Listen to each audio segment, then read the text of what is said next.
Nous allons voir ici une toute petite application pour créer une course de voiture. Comment créer une course de voiture? Tout d'abord, il nous faut un décor. Donc on va ici dans la scène, les arrière-plans, et on va dessiner déjà notre circuit. Alors pour dessiner notre circuit, on va commencer par une ellipse. La route, elle va être grise. On commence à dessiner l'ellipse, ici. On va modifier sa taille.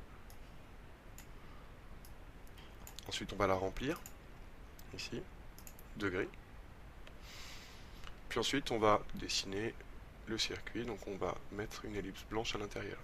C'est reparti. Je reprends une ellipse, je la mets en blanc, et ensuite, je la dessine, je modifie sa taille, et je la remplis de blanc. Voici notre circuit et notre arrière-plan. Ensuite, on va dessiner la voiture.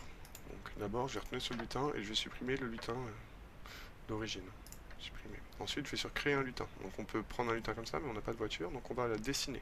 Dessiner notre voiture. Notre voiture, on peut la représenter de même par une ellipse rouge. Ici. On peut grossir, puisque de toute façon, on va pouvoir rétrécir ensuite le lutin.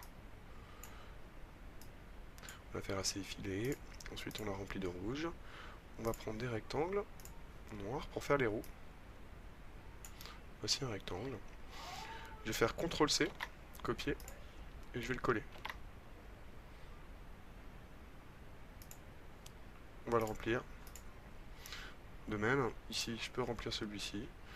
Je peux faire CTRL-C, CTRL-V. Je le remplis. Et enfin, le dernier, CTRL-V. On va le coller. On va le remplir de noir aussi. Et puis je vais prendre le dernier, par exemple, je peux le prendre avec l'outil de sélection, pour le déplacer, et on va le coller sur la roue. Voici notre voiture. Donc on a notre lutin. Ce lutin, on va le rétrécir, puisque la voiture doit être quand même relativement proportionnelle au circuit. On va la placer, ici. Et ensuite, il va falloir la faire avancer. Donc pour ça, on va sur notre lutin et on va dans les scripts. Donc cette fois, pour la faire avancer, on va d'abord démarrer le jeu. Donc quand le drapeau vert est pressé, on va avancer la voiture si on appuie sur la flèche du haut. Donc on va répéter ici indéfiniment le fait, la condition, que si dans les capteurs on appuie sur la touche du haut, alors ça va être notre accélérateur, on avance. On va avancer de 5. On voit ici que quand j'ai appuyé, j'appuie sur la flèche du haut, elle avance. Maintenant, on peut refaire un événement, cette fois pour qu'elle tourne, par exemple pour qu'elle tourne à droite ici.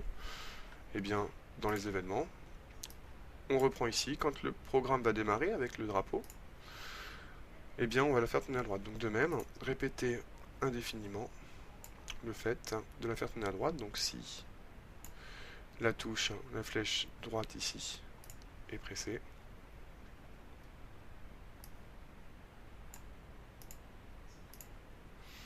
alors on va tourner. Donc cette fois dans les mouvements, on va tourner à droite, et puis de 5 degrés.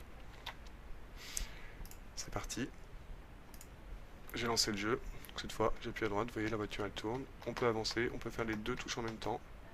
Et on a notre voiture.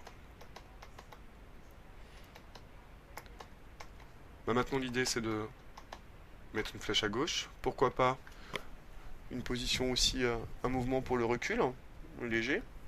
Pourquoi pas aussi aller commencer à regarder ce qui se passe dans les sorties de piste. C'est-à-dire ici, toujours dans l'événement, si le drapeau est pressé, on va répéter indéfiniment le fait que si la couleur est touchée, alors on fait quelque chose. Par exemple, ici pour les sorties de piste, donc quand on lancera le jeu, on va répéter indéfiniment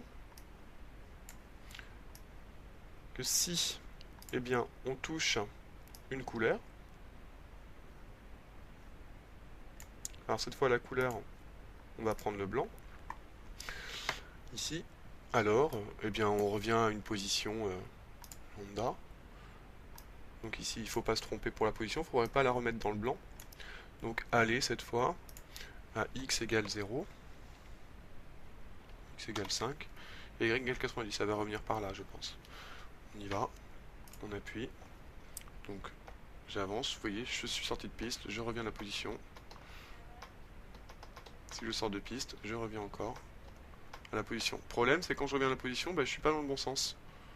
Donc là, elle avance plus, je peux plus rien faire, etc.